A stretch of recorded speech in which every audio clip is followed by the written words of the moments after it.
you'll get access to the PowerPoint, and you will get access to a survey that will be very helpful for me as I think about what I'm going to be doing next quarter and into the future with these presentation materials and also future presentation or workshop ideas. So I really appreciate it if you're able to fill that out, that survey out after.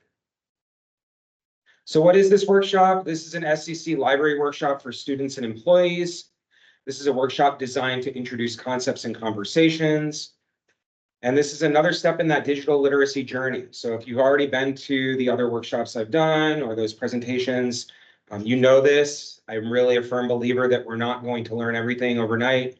We are very much learning it together in community, and it is a process. It's a lifelong process, and it responds to all of the different digital tools that are running. This particular presentation is open to folks of all backgrounds and skill levels, so this isn't super advanced, and if you've never used or seen visual tools in use, you will get to see them for the first time. What is this workshop not? This workshop is not mandated or co-created with the college administration or specific programs, but as usual, I'd like to shout out Business Technology because they've been very supportive in making this happen and ensuring student interest. This is not a broad introduction to the technology or platforms of GenAI. That's what I cover in that intro workshop. This isn't a deep dive into ethics. We did that last time, so we're not going to go very deeply into it this time. But a lot of the issues with these tools and the conversations we're going to have today are ethical in nature. And this is not the only workshop on visual GenAI. There are a gazillion YouTube videos and probably TikToks and Instagram short videos that have lots of good and interesting thoughts on these tools, in addition to articles and websites. But this is one, and I hope that you get a lot out of this today. So here's the latest interpretation of me. I am Greg. I'm one of the librarians here at SCC. This image was created with DALL-E, and the prompt is on the screen. White male librarian in his upper 30s, wearing a beard and mustache, shaved head, gray blue eyes, wearing fashionable eyeglasses in a community college library, up close portrait, 85mm lens. And then I also added, make sure it's aesthetically interesting and pleasing, non-conventional, innovative, and attention-grabbing. How many of you think that it's attention-grabbing? I do. I actually think this one's better than the last couple that actually, this one actually looks more like you. Yeah. So I am interested in sharing the prompt always, but in this case, this is very relevant for this session because this is the type of prompt that you could use to create an image with one of these tools. And it can be that long. That long is pretty normal, but it can also be very short. You could just throw in a white male librarian and you could still get an image. And we'll see some of that in a second. And thank you, Sam and Caleb, for those comments. Thank you for the comment, Caleb. Yes, I agree. There's something quite illuminating about the skin of this librarian image. And Sam, cool, you like the other ones better. All right, let's keep going forward here. So here's our agenda today. We're going to very briefly cover AI and generative artificial intelligence and what it is. We're going to briefly revisit the definitions of ethics that we covered last time. And then I'm going to dive into new content. So for folks that have been in my other presentations, all the rest is new. We're going to look at the scope and tools of visual GenAI. We're going to look at several examples, which are open in the tabs that I have on this browser. So you might, there's some spoilers there. Brief demonstration of image generation. And then we're going to have 6 conversations, and hopefully we get through all of them because they're all going into what I consider the major categories of this category, this branch of GenAI. And then depending on who wants to stick around and keep talking, we'll be going past 10:30. All right, so let's start with revisiting the definition that I like to use regarding artificial intelligence. This is from Joyner in 2018, who says it is the theory and development of computer systems that are able to perform tasks that normally require human intelligence, such as visual perception, speech recognition, decision-making, and translating between languages.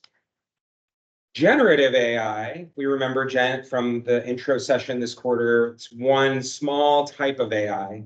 This refers to deep learning models that can generate high quality text, images, and other content based on the data they were trained on. And that's IBM's definition. Let's revisit the ethics definition. So I love this one. This is coming from a National Institute of Health article on ethics. And Resnick says, when most people think of ethics or morals, they think of rules for distinguishing between right and wrong, such as the Golden Rule, or a code of professional conduct like the Hippocratic Oath, a religious creed like the Ten Commandments, or a wise aphorisms like the sayings of Confucius. This is the most common way of defining ethics, norms for conduct that distinguish between acceptable and unacceptable behavior. And Resnick continues to say that one may also define ethics as a method, procedure, or perspective for deciding how to act, for analyzing complex problems and issues. So really, as we come together as a group, we're coming together as individuals. We all have individual perspectives. We all go through individual processes in understanding the issues at hand. So keep that in mind. This is all part of the process. There's that common phrase, it shows up a lot in like gaming, trust the process, but really we are in a ongoing lifelong conversation with this stuff, with AI, but also with technology at large. And so I think it's important to recognize we're not going to get to those norms or to that firm understanding in one day as a group, but we may all be bringing our norms and our ethical standards into these conversations today. And I hope we'll all respect our own perspectives, because a lot of this is also very contentious. And this also is potentially harmful for certain people. So that's in the content that GenAI produces, but also how it produces. There's a lot of controversy. So keep that in mind. That's kind of a light trigger warning as well as we move forward, because we're going to be covering things like bias and really big moral problems that are in American society that we don't have answers to. We don't have single answers to. So keep that in mind as we go forward.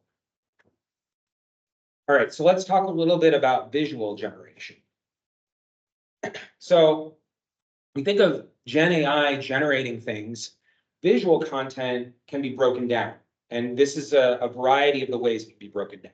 These tools can create still images, they can create new images, and as we know from how GenAI works, that's a synthesis of other types of data and other types of images to come up with the new image.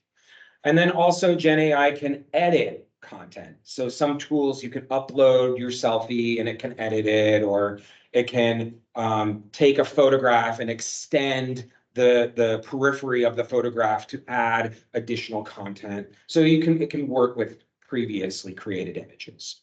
It can do image variations. So that's how that's where it takes prompts and the iterative prompts, so the conversation with the prompts, and create variations on images over time.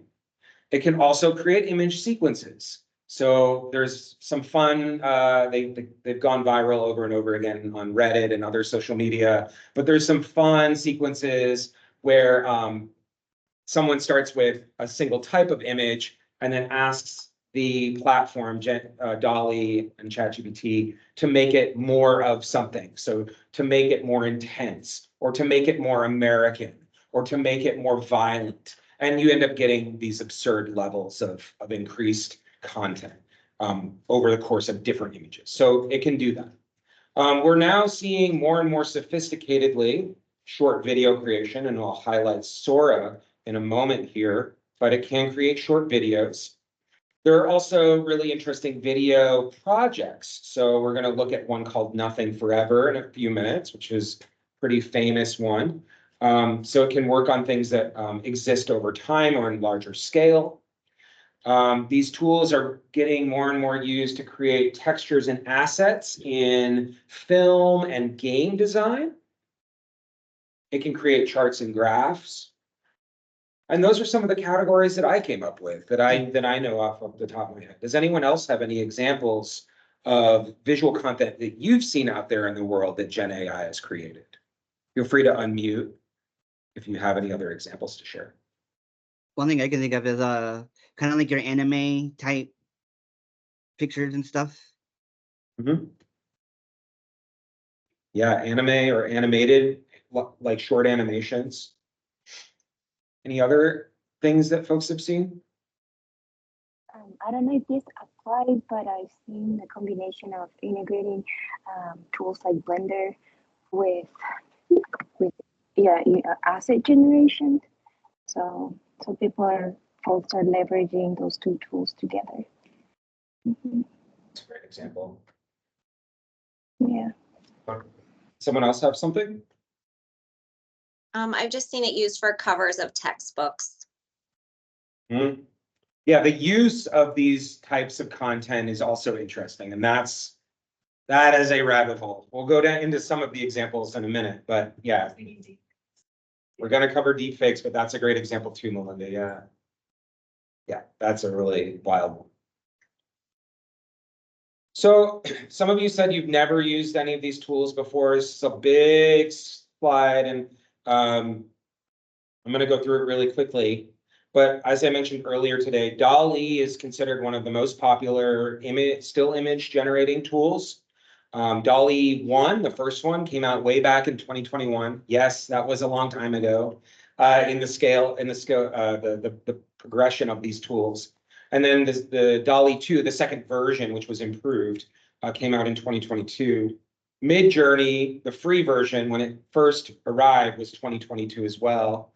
And Stable Diffusion, which can be used for a lot of different types of visual content, but is known for video, came out in 2022 as well. Some of you might be familiar with Canva. That's a free, kind of like Photoshop. It's a free image editing platform that you can use in the browser. Their initial AI platform came out in 2022. Adobe Firefly, which is their visual GenAI tool, came out in March of last year.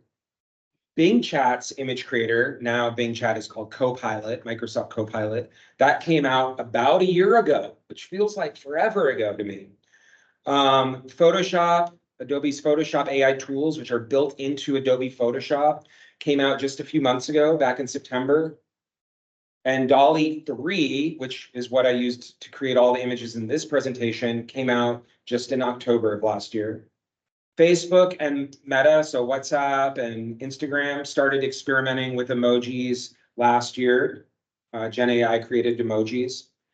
Gemini, which is Google's GenAI product, which was formerly called Bard, that has been in the news a lot lately for some, we'll show an example in a bit, but that came out just this year. And then Sora, which is OpenAI's new video tool, was announced just a few weeks ago, and we'll see that in a second too. So the summary of this slide is that these tools are not that old, 2021 to 2024, and yet we've seen a huge expansion of what they're able to do and how accessible and available they are, and also with some of these examples, how they're becoming seriously integrated into other platforms. Like the Adobe examples are huge because those are professional tools that we're teaching our students and we're learning as students here at the college every single day. So I'm going to show you a few so you can get a sense of just how they work. This is something that I'm doing differently from the other workshops because I want you all to actually see some examples here before we go into the issues. And I'm going to show you 4 today. The first one is DALL-E 3. The second one is Microsoft Copilot. The third one is Nothing Forever. And the fourth one is just looking at some of the portfolio of Sora. And feel free again to use the chat, but this is a little bit interactive today. I really want to ask folks to give me prompts to put in so that we can see this in action together, and it's not just my ideas, but others. So let's start with DALL-E, and I'm going to briefly explain this platform, the interface, so that you can go do this on your own if you want. This does require, like accessing DALL-E 3, which is the latest one, requires a paid ChatGPT account. If you want to use DALL-E 2, you can Google DALL-E 2 and use that for free without a paid account. But I want to show you the latest technology, of course. So here we are. This is accessible through the ChatGPT website and interface. It's another little bar tab thing on the left. You just click on that when you load ChatGPT and it has its own screen, but it has the same interface as ChatGPT. They want it to be pretty simple. And as it says, let me turn your imagination into imagery. So I would like to do 2 examples with DALL-E 3 today, and I would like the idea to come from the audience. So who would like to provide me with a prompt that I can turn into an image with DALL-E? I'll do one if you don't mind. So I was thinking, because I tried to do a painting or have a painting done several years ago. So the idea is basically a boy being leading wolves with like a dragon flying around the castle. A boy doing what with wolves? Sorry, I didn't hear that part. So leading wolves, so like soldiers on wolves. Okay. To like basically a castle of like dragons. So are you able to see this prompt? Yeah. Okay. Did you have a comment? I think you said Council of Dragons. Not Council. Oh, you said Council of Dragons or Castle? No, that was fine. No, castle. You were Oh, right, okay. castle. Yeah. All right, I'm going to, let's see. So note that as we learned last time, there is an environmental impact with all of these tools because they're not just operating in thin air.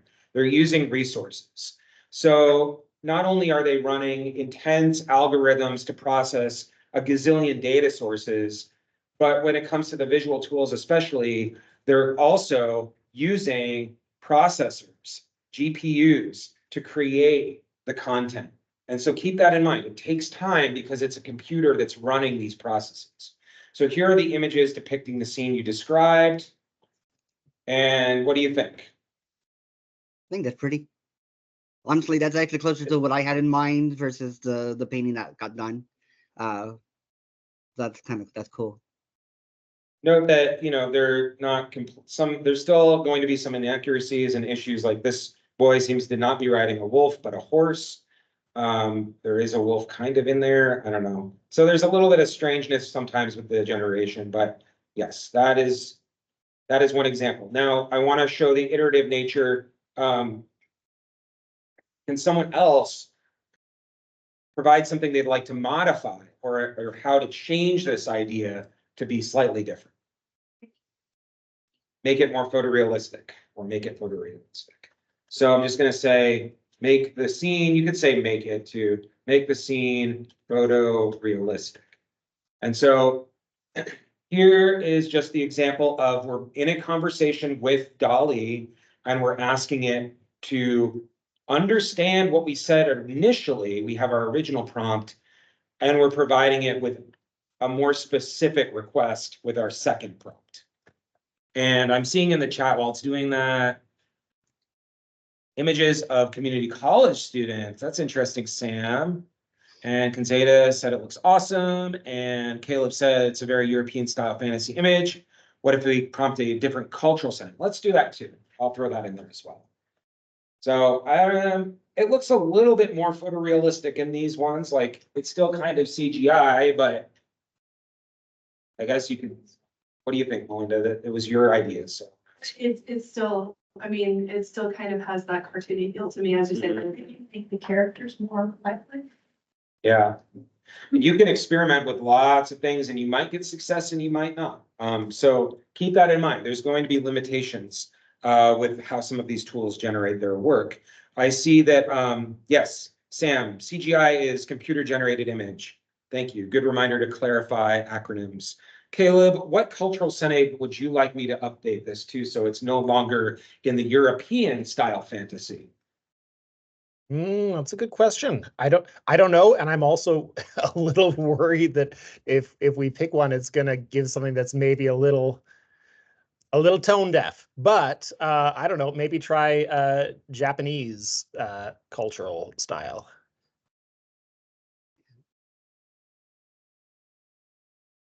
I could type. I was gonna say, if we ever need an idea, we can always just have it be in Spokane. True. Be cool to have a castle in Spokane. Yes. That would be fun. All right, so and then we're gonna move on to, because I'm seeing it's already 10. Time flies. I love this stuff. Okay, so come on. All right, so the scene has been transformed into a photorealistic, so it remembered that, depiction with a Japanese cultural setting. So when it says depiction, it is referring back to that initial prompt.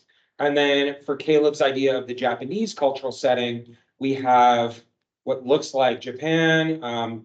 It's interpreting it, I guess, with the this Japanese style castle, as well as the cherry blossom trees, which I love, and some nice mountains in the background. And then let's look at the second one. What's that? Change. Changes, good point. Changes the style of the dragons. And now we've got wolves that are coming for the little boy for some reason. Caleb, what do you think? Because this was your prompt idea. It's not bad. It's not bad. It's definitely like leaning into that anime samurai movie style, which I'm sure is very popular for this kind of prompt. Yeah. Absolutely. And we did have the word castle, we did have the word dragon, we did have the word wolves. I mean, you could probably tweak it to your heart's content if you wanted things to be phased in or phased out. But I think that was a nice example of three different prompts for DALL-E 3. So let's close that tab and move over to Copilot. So this is available to all of you for free, and Copilot uses DALL-E technology on the back end. So we're going to see similar images, but I want to specifically focus on including something that's more professional in this sense. Not professional by way of what the type of work that we're going to be doing, but I want to talk about professionals. I want to see how it creates an image of a specific professional out there in the workforce. So I'm going to ask the room again for a prompt, but I would like to, again, have someone who's out there in the world working, and who is that person and what is their job?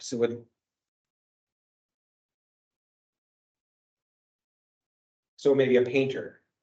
A painter? Andy Warhol's a good example. I would like, what is the painter doing? Just painting a painting or a self-image? Okay, like a self-portrait. So with this, because Copilot generates all kinds of content, you really need to say create an image first. Otherwise, if you said a painter painting a self-portrait, it might do anything. It might give you a short story. It might, I guess we have to sign in. Let's see if this works.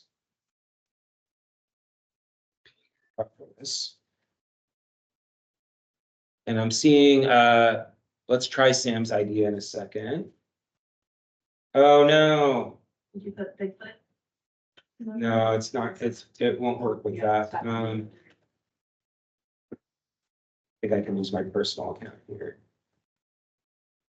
And Sam in the chat said, I have seen on some images when asking for people that it is not quite to have the hands down, and people end up with 6 fingers. Yes, fingers and toes and limbs end up being a pretty big issue. All right, now I can actually do this painter painting a picture. Are you allowed to use people with Andy Warhol ethically, or is that because it's public figures he's presenting? Yeah, that's an ongoing issue, is whether it can, if it's possible, because sometimes it won't, and whether it's ethical. That's a really good question. I don't have the ethical answer. I think there's a lot of approaches to that, but some of these tools will allow you to create images of specific people, and some. So actually, this might respond to Sam's. It's going to show me. Okay, cool. So here is an example of the painting, and you can see the hand actually looks pretty good. Hands look pretty good. So why are hands usually misrepresented with 6 fingers and toes and things of that sort? They've gotten a lot better with DALL-E 3 with the hands, I will say. What do folks think about these? These painters painting self-portraits. Makes me want to go watch like a Christian movie with like Christ painting a movie painting or something. So I will highlight that, one of the things that comes up, and we do cover this with the ethics issues, is that really, I mean, you've got a little bit of skin tone variation here and potential racial diversity. But sometimes it does not provide significant racial diversity, and it leans into stereotypes and biases.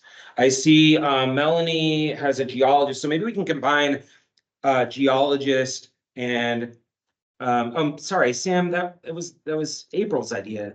My bad. So let's do the geologist with maybe a close-up on their hands. I don't know. Y'all create an image, and then we have to move on. Create of a geologist working with hand tools.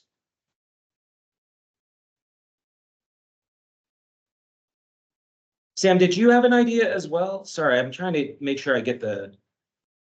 No, you're doing great. I just thought it'd be fun to check out like Spokane or Spokane Community College students at some point to see what they come up with. Idea. Gotcha. Yeah, April's idea is super interesting. It's reminding me of Everything Everywhere All at Once, if anybody's ever seen that movie. Like the hot dog fingers. So here we go. Here's an example. This is relatively photorealistic, I would say. A little CGI, but notice that they're all white men too. What do you think of their fingers? They're gloved fingers. They look pretty good to me.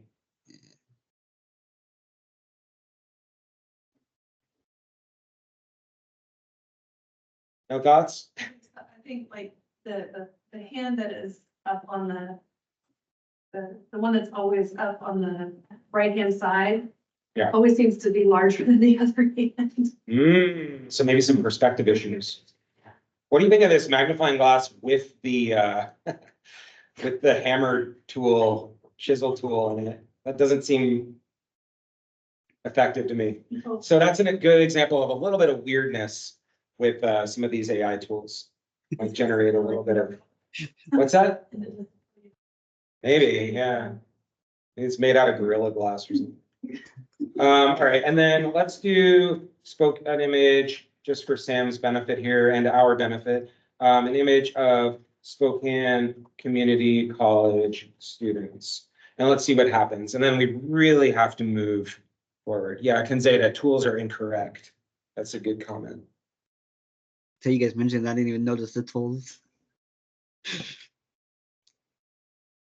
Yeah, that's the other thing. There's a lot of these weird things that are off, but if it's only a small bit of the image that's weird, do we even notice? All right, so here we go. We've got some students. Okay, kind of looks a little like Spokane.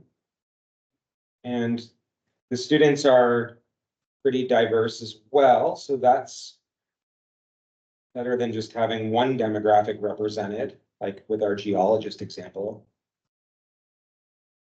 What do y'all think of this?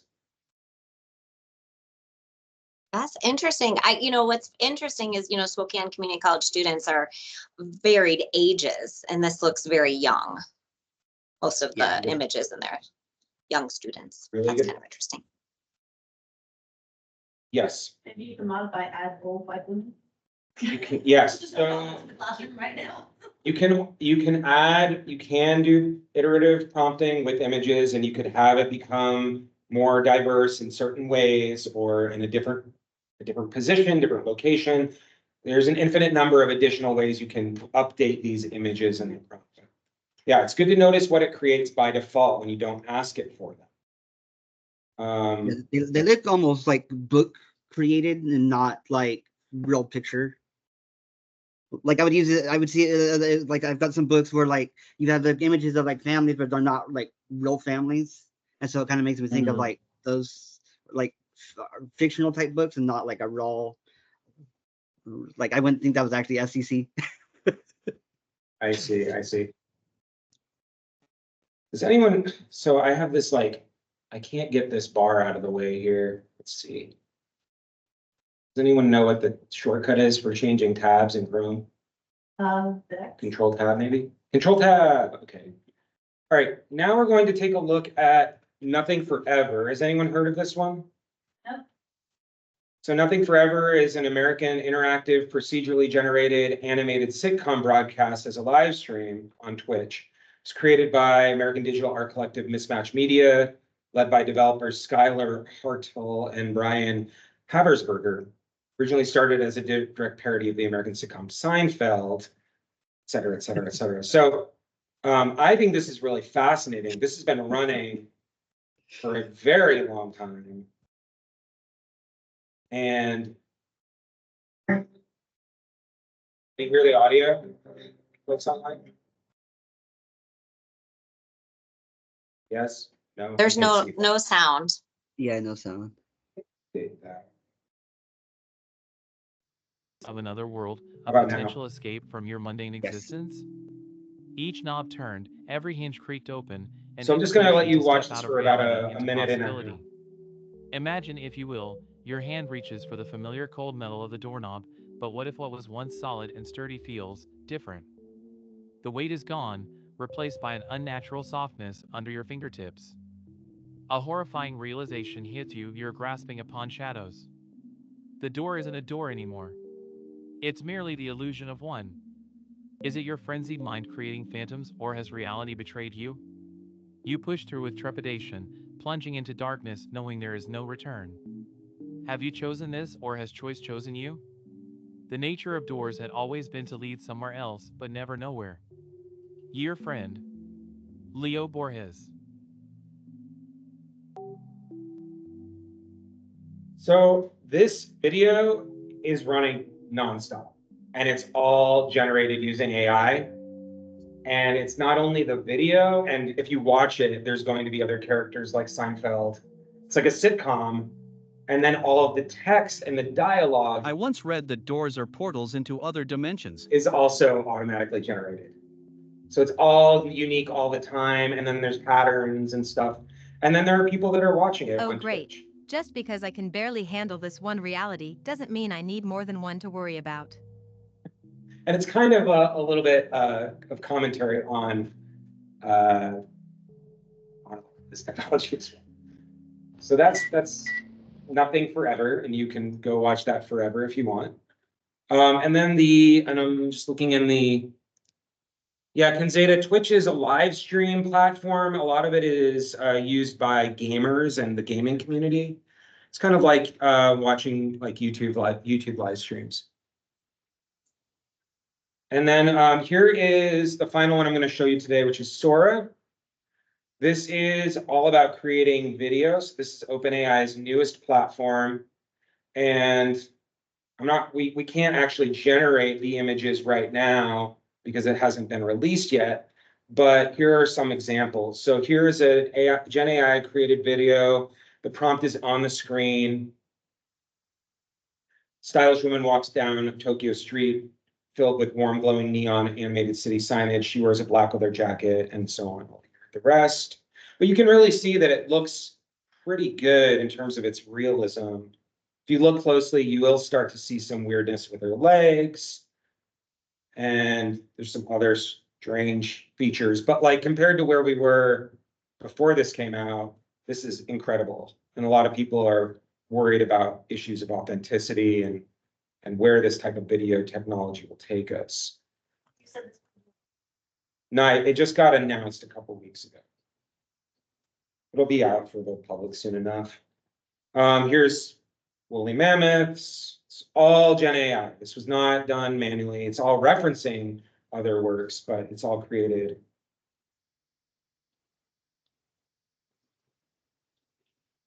Here's showing me the last month, right? Yeah. Movie trailer featuring the adventures of a 30-year-old spaceman wearing a red wool knitted motorcycle helmet. Which is just absolutely absurd, but amazing, amazingly interesting, and the different frames and shots are really fascinating to me. And I'll show you this one and then we'll move on. You can go to this website openai.com/Sora, and look at these more in depth. One interesting thing to note that, because this is a portfolio, or so to speak, portfolio, Sam Altman, the lead at OpenAI, did a Twitter announcement thread where he was responding to audience requests in real time. So you can see a lot of those as well. So that's an example of video that's being created. Yep. Yeah. It's asking, what's your working definition of ethics? And We went over that. You'll have to either refer back to the slides from last Yeah. presentation or this one.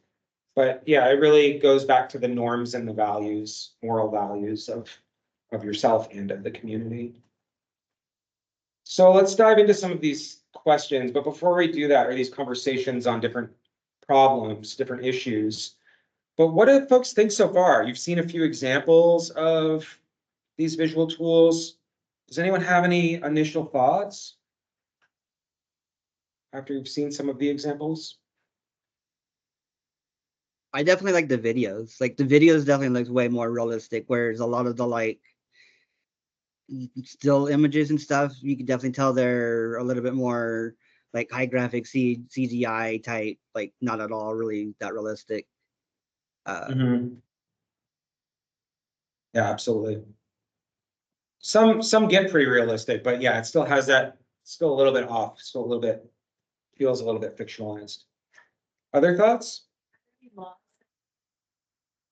Any laws? Yes, we'll get into some of the copyright issues here. yeah, So far, when prompting to create people, it seems that AI tends to make everybody very attractive. Everyone seems very attractive, kind of perfect looking, which could pose a problem because no one perfect, and it seems to be getting worse with, I don't know. That is a really good point. Thank you for bringing that up. It kind of emphasizes able-bodied folks, does not have a variety or diversity of body shapes and sizes. It has that kind of quote unquote conventional attractiveness that is probably from synthesized images that have been pushed forward through whatever data source it's looking at, like magazines, where there are models that reflect that conventional attractiveness. So, and the stereotypes. So that is a really good point. Yep. All right, let's move forward into some of these issues. And I want folks to like really use the chat if you have thoughts, or if you want to unmute and interrupt me, that's fine too. So the first one is these tools impact on art and artistry. Let's start with an easier one here. Maybe it's easy. GenAI, these are tools alongside other types of art tools. And so we are seeing them being used, as I showed earlier. They're integrated into certain software. People are using them, they're experimenting with them. But there's this divide between whether this is a supplemental component or it's an exclusive practice. Are there AI artists? Is that legitimate or not? There is a history of artists leaning into experimental technology and experimenting in general, right? We can look back at the invention of the camera as upsetting everyone and being problematic for artists at large. But what did that lead into? That led into experimental painting, that led into Impressionism, and then all of the avant-garde art forms, right? So there is that conversation. And then there's also the pressure of whether it's even avoidable. Cameras now have AI built into them. Photoshop now has AI built into it. So for some folks, using AI might not be even an option. It might not be as easy to turn off, and it might become the default. I wanted to highlight my friend Frank Winters in Olympia. I just met with him last week, actually. He's a photographer who's been exploring AI in his photography and in photography in general. And he has several projects I want to highlight. One is a project that he's been working on with the platform Midjourney, where he's creating new images based on his childhood and his memories from childhood, where he didn't actually have the ability to take photos.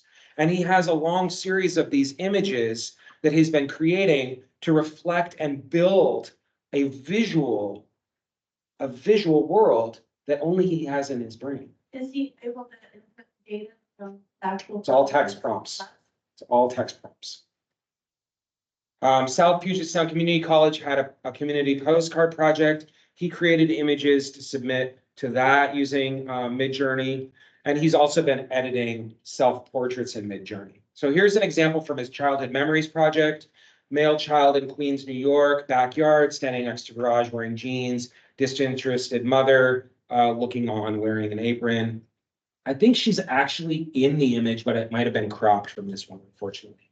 But this was one of those images that created, and he created it in the style of a photographer as well. These are some of the postcard images that he created. These were all done in Midjourney, so they were nothing taken with a camera or done outside of Midjourney first.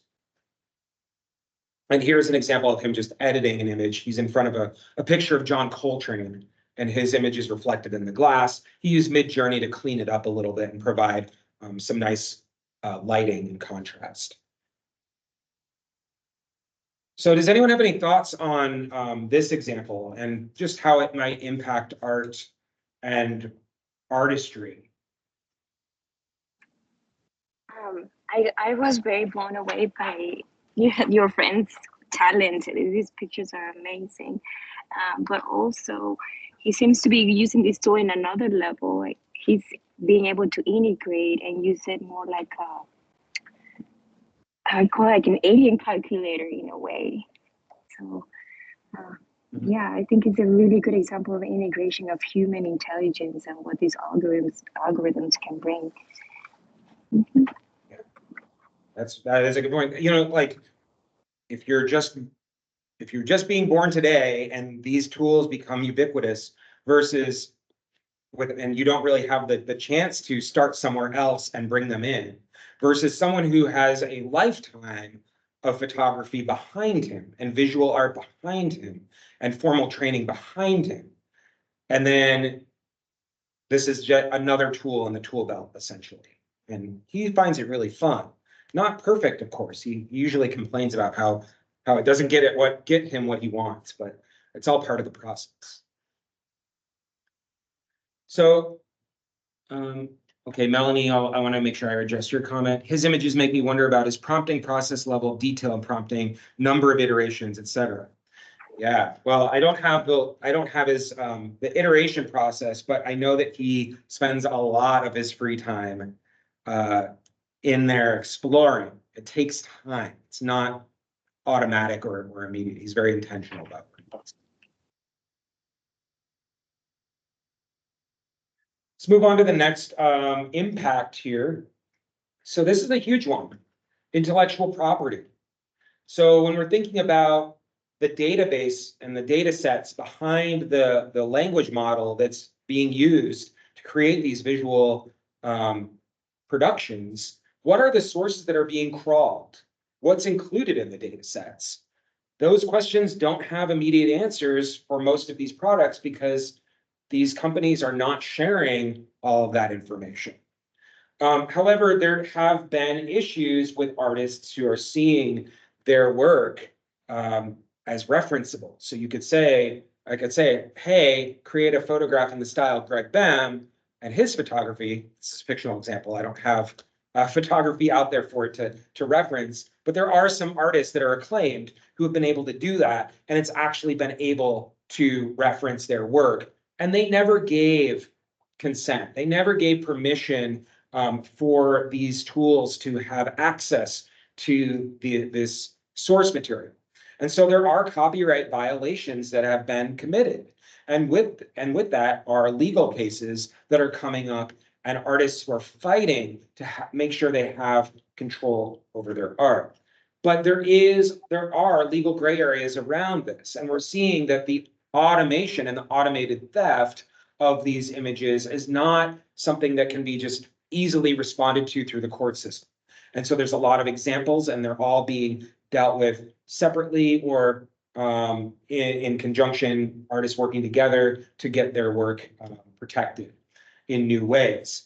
It does bring up interesting conversations around other types of technology that can take others' work without permission, again, like photography. If I go up and take a photo of Warhol painting, to use an example that came up earlier, where is that work protected versus where is it not? If I reproduce it like Warhol reproduced the Campbell's soup cans, where is that stuff protected and where is it not? These are ongoing conversations that have happened in other contexts that we're seeing again today.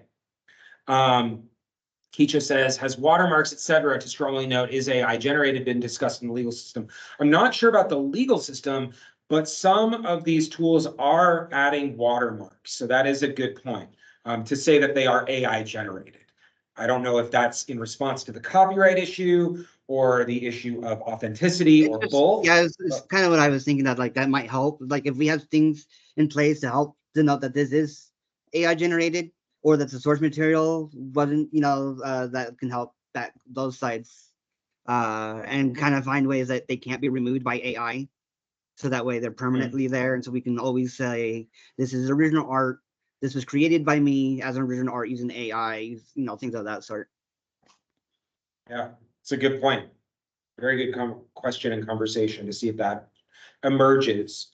Using AI to create visual content in a product. So there's a lot of questionable stuff around this. So we've seen artists try to use AI images to create an entire graphic novel. Or Sam, you had mentioned the textbook cover images. I have all of these AI images in my PowerPoint.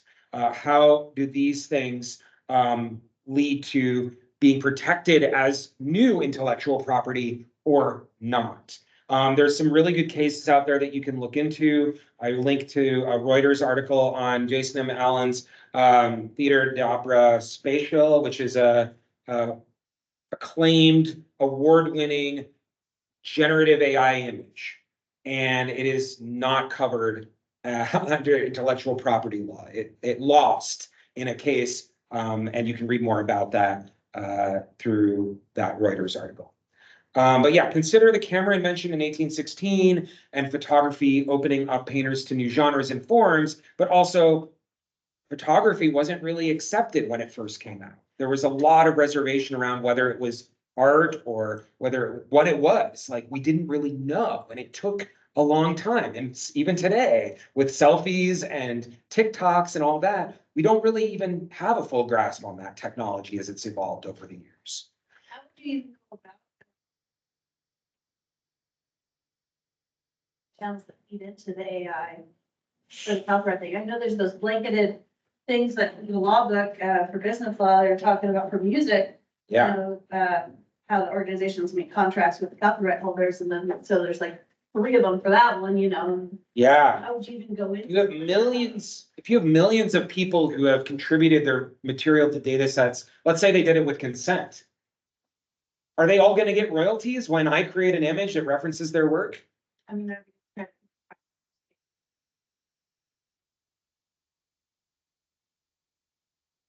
That is all part of the issue. Yeah, those are really good questions. Here's an example of a system that's responding to copyrighted art, and Getty Images, which is a major provider of images, stock photography, that sort of stuff for businesses and all kinds of use cases. They promise that their new AI contains no copyright, and it will pay legal fees for its customers if the customers end up in any lawsuits about. Another major impact, and I realize we are at time for the first hour, but if you want to stick around, we're going to go through all of these for the sake of the recording. Bias and misrepresentation. I think this is one of the most important. I think they're all important, but this one is truly problematic.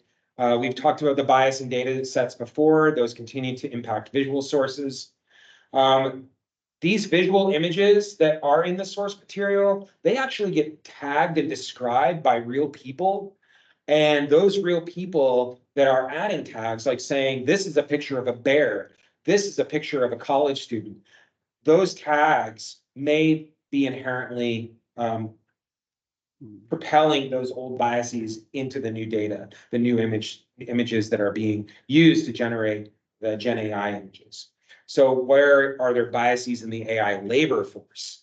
How does this bias lead to misinformation? How does it lead to, oh gosh, it just reset. How does it lead to misinformation, historic inaccuracies? All right, folks. PowerPoint really does not like this computer. For your patience. Of course, I can't present from here. Folks online, are you still able to see are you able to see the presented slide, Yes. Patricia? Okay, cool. Yes. Historic inaccuracy and developer biases and safeguards. So if a developer says, oh, we need to be careful. We don't want Trump showing up in any of these pictures, or we don't want Democrats to look this way versus communists to look this way. If the developers put those safeguards in place, or if they have their own biases or their own agendas, what is that going to do to how we just automate some of this image generation? So here's some examples of bias that were from 226, so only a couple days ago. This is from Microsoft Copilot, which I demoed earlier in this presentation. So here's an image of a friendly police officer. That's all I asked for. What do folks notice about these cops? They're all white, or Yeah. maybe Mexican. Like they're definitely not dark skin. That's for sure. And so like you don't really have that representation that like police officers can be nice and also be like very strongly dark skinned or kind of non-American ethnic. Yeah, notice the American flag as well. I think that's an interesting theme. I didn't ask it for somebody from the US, but Yeah. most of them are male, most of these examples. Yeah. Then Let's see this you can't example. ask the police, yeah.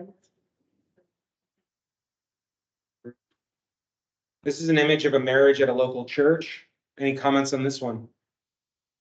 Think about it in terms of bias. Well, me being a Latter-day Saint, Hetero. there's no like temples of like other type churches. There's just the generic like Yeah. Catholic cathedral type. Yeah, very Mhm. orthodox looking. Very Yeah. orthodox looking. Yeah. This isn't at a barn in Green Bluff, folks. This is at Oh. this is, Or a I didn't say beach, local right? church, but yeah. But no, I think then there was a comment in the room. It is heteronormative. It's promoting or centering heterosexuality. It's also, yes, very orthodox, very traditional, with like the stereotypical white dress and suit, seated people. Yeah. So anyway, not to. I think you all can see this pretty easily in this example. Let's look at this one. An image of a CEO. Thoughts on this one? Okay, I can actually relate to this one a little bit. Yeah, and one thing that stands out the most is the straight hair on the female. And I have naturally curly hair, and when I had to go Ooh. work at banks in my previous life, I had to make sure my hair was straightened all the time. So this is a funny one That's for me. really good. I actually didn't pick up on that one. Yeah, that's good. And then obviously the gender, they're all women, which is, you might say, oh, that's actually a good thing. We want more women CEOs. But yeah, I was going to conclude the other comment with saying, if you had asked this a year ago, it would have been all men. And so you can kind of see where these platforms may respond to some of the systemic issues, but they might go a little bit overboard. Instead of having a mix, suddenly it's all women. And you can do, if you do CFO, it's going to be all women. If you do lawyers, it's all women. So it almost feels like from one extreme to the next.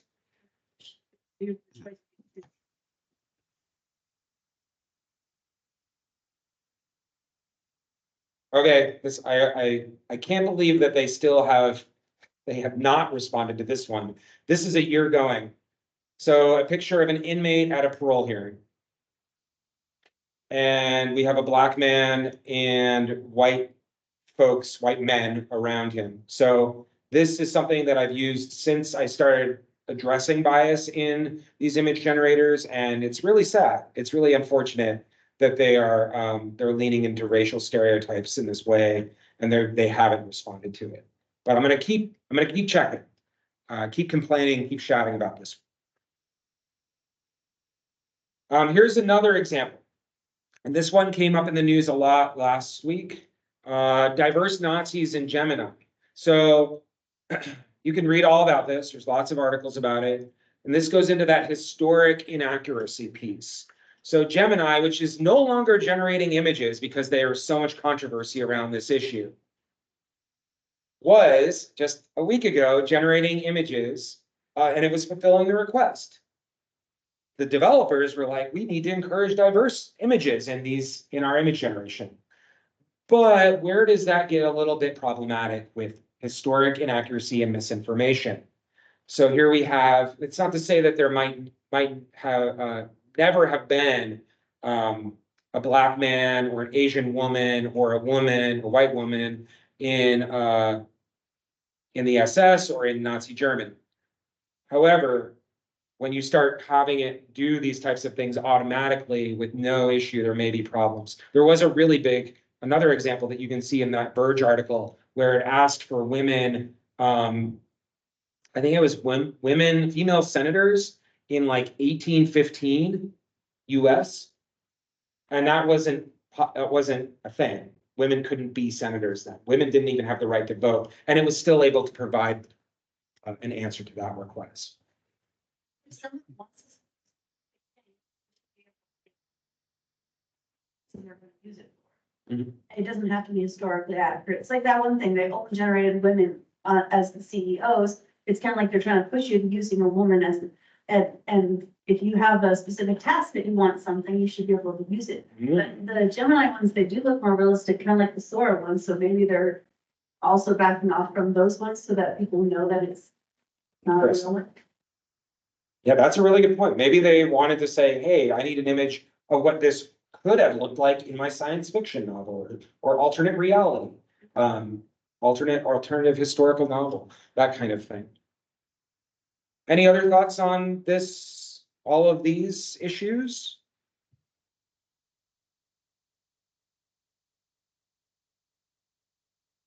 Okay, let's move into authenticity and reality. So there's obviously a spectrum of realism, and what is real is really important with a lot of this stuff. But some of the big issues include deepfakes. That's both still images and videos, and we'll see some examples of that here in a second. But when we are creating images, they may actually be harmful or they may be beneficial in extreme ways. So I want you to consider that as we're moving forward with some of these examples. They could be individually harmful or individually beneficial to have images that you can create for specific types of people or specific types of situations, but they can also be problematic to larger groups of people.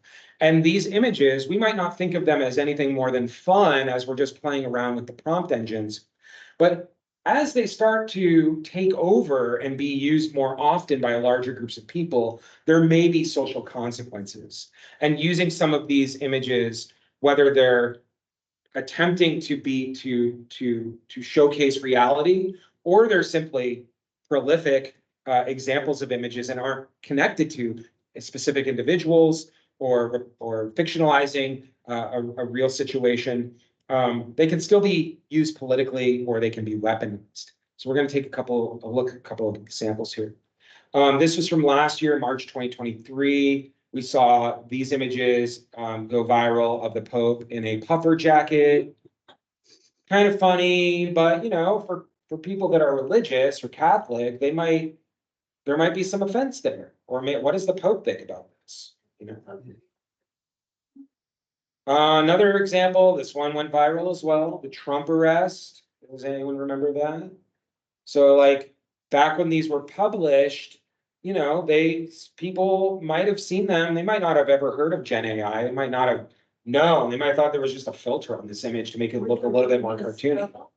What's that? Was that reality? Would there really be? No, the reality was that he was walked out like to his car and everything.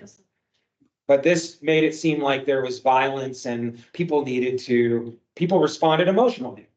What people felt like they needed to do is up for debate, like, because everybody had felt something differently, but that inspired emotional response with that misinformation.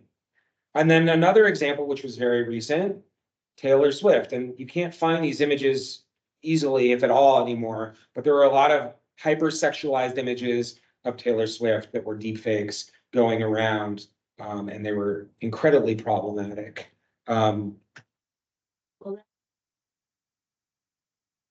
Yeah, well, I was able to find this in a news article, but I'm not encouraging anyone to look up the original images because they're pretty disgusting, but that did happen. And how does that impact a person, Taylor Swift, as an individual? But also, how does it, if it was created for you or about you, how would you feel if there was something that was not true, that reflected your image floating around on the internet? That it's great in this time of age where we have things like Twitter that you can respond right away when there's something that's a no. That is true, yes, but before we might not have had to, and now we have to potentially. It's big. All right, so I'm going to show a few videos. I don't know if anyone has seen any of these, but these are kind of interesting. Hopefully we have audio here. So this first one is Barack Obama from 2018. So this was done at UW. They developed this. It got me thinking about my full-time employees and their ability to survive on $8 an hour in New York City. And foremost in all of our minds has been the loss and the grief felt by the people. Just showing you these examples. Most of us don't get our health care through the marketplace. We get it Fictionalized, through Medicare or Medicare. They And what you should know is that thanks to the Affordable Care Act, your coverage is better today than it was before. Women can get free checkups. very You can't get charged more just for being. And where that line is. To give his employees come together to pass a common, there's a bill that would boost America's.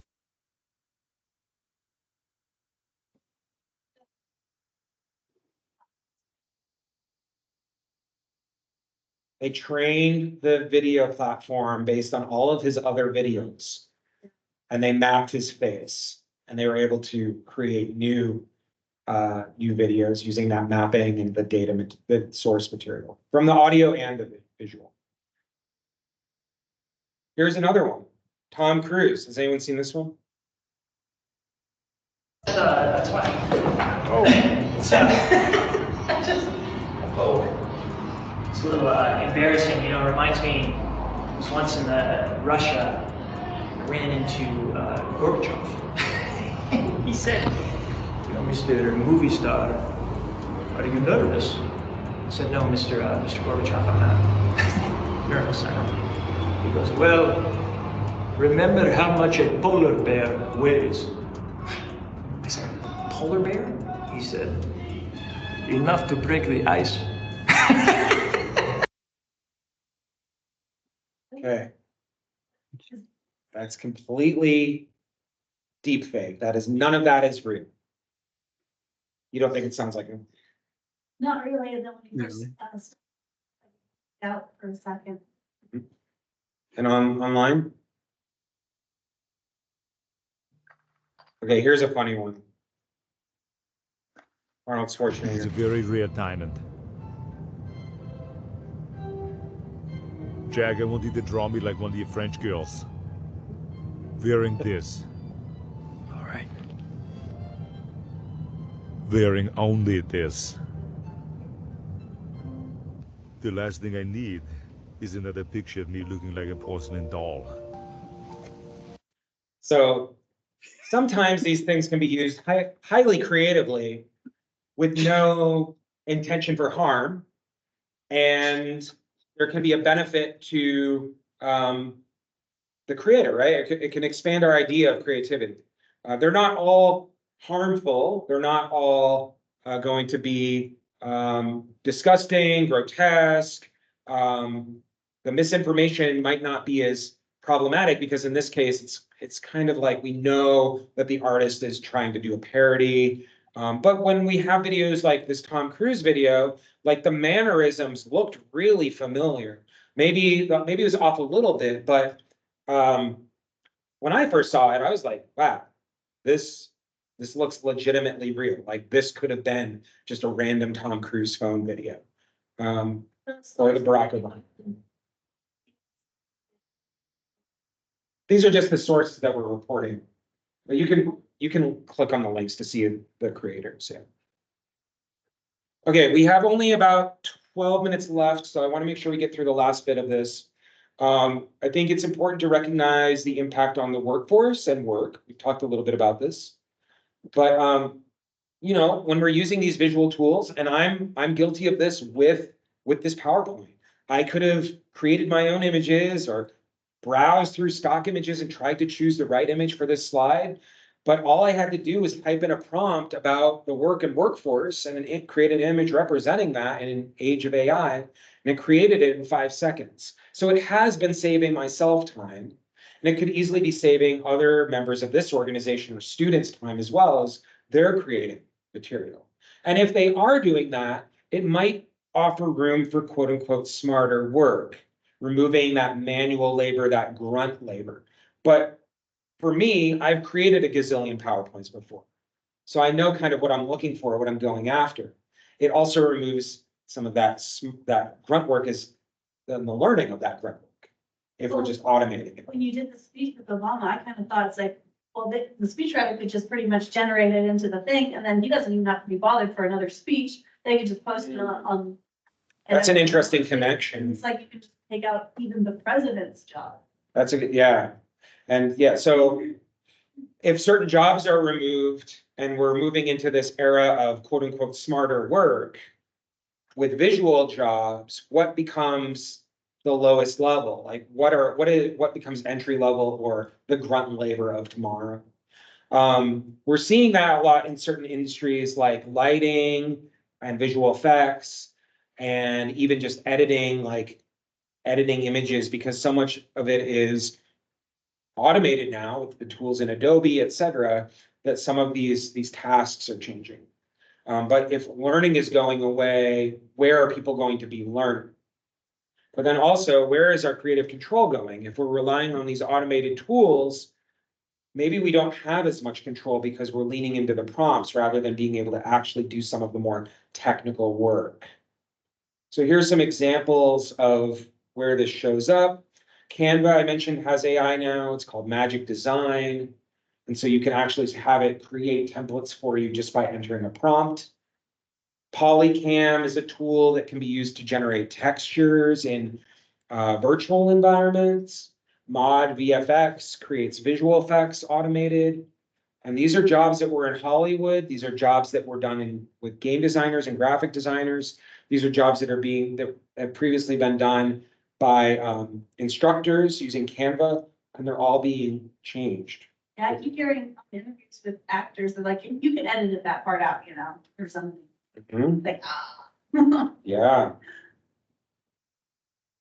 And then environmental costs. So I mentioned that these technologies use a lot of technology or a lot of hardware in the past. This is a really good scholarly source on the issue. You can read the full article if you want, but entering generative AI, training large language models like ChatGPT involves significant energy consumption. The process consumes an amount of energy roughly equivalent to the annual electricity usage of over 1,000 US households. Furthermore, daily queries on ChatGPT numbering in the hundreds of millions can cost around 1 gigawatt each day, equating to the daily energy consumption of about 33,000 US households. you were saying last week about a big transformer that was updated, so now more of the stuff is available. I don't remember. Oh, sorry. I don't remember that part. The other piece is the hardware itself. So like we're creating hardware to support this, and that's leading to more electronic waste and greater reliance on environmentally taxing rare earth elements for creating things like GPUs and other processors. Yeah, and that's the final big piece that I wanted to cover. So I want to thank you, but I also want to ask questions. If anyone has any other thoughts or feelings now that you've heard a little bit more about these tools and the big issues that we're facing. Online, if you want to unmute and ask too, you can. Well, I was curious about the transformer, like how much output of energy is that used? Is it, that's taking away from people's homes or something from water and? I mean, there's a lot of places people get electricity, but imagine 33,000 US households worth of electricity. Where is that coming from? Is it coming from a solar farm? Is it coming from hydroelectric power? Do we have to build more infrastructure just to support these tools? Like, those are questions that need to be asked. You can do research on that if you want to have a research topic. Yeah, there's probably a lot out there. I'm not an expert in it. It's not going to be taking necessarily from Spokane's infrastructure, but where all of this comes from, it doesn't come from nowhere. It comes from somewhere. Well, yeah, I know a lot of people get power stuff like from the Tacoma dams and stuff like that, and they like make other people buy to use that don't have that power structure that it gets sent to. Yeah. Other thoughts from folks? I was just thinking, ways that we can expand on this by, because like Elon Musk is working towards integrating our minds with computers, and so if we're able to do that, we'll be able to better generate like people's dreams, and like there can definitely be a lot of benefits, or just various ways that things can be changed using this kind of stuff. Yeah, that's another really big ethical area. I didn't include that in this because it's emerging. I feel like it's pretty recent, but yeah, the fact that we are becoming more integrated with this technology and having the potential for the hardware to be implanted in our bodies or, on our phones rather than something that you need to get access to the internet to access is a really interesting one. It's also a little dystopian, a little sci-fi, but it's definitely coming for sure. I think from my point of view, these tools kind of, as humans, are going to make us or force us to study harder in a way. Not so much to compete with the algorithms, but to be able to work with them. Because as Greg mentioned, his friend, he's a photographer, and now he's using these tools, but he had a really strong, solid background with photography. So he knew how to prompt the machine pretty well. So how do we reverse engineering for the future generations? We need to kind of instill a strong appeal for learning, even at a younger age. It's my take on this. Mm-hmm. That's a really good point, Patricia. And the problem that I've seen so far is I don't know where it's being taught. It's whose responsibility is it? Is it the parents? Is it K through 12? Is it college? I think we're all figuring that out right now, and it's just happening so fast that we might not have that formalized. Like, we don't have structures in place yet. It feels like we're all having way more questions, a lot of them anthropology related, as these tools just keep on advancing like speed of light. Yeah.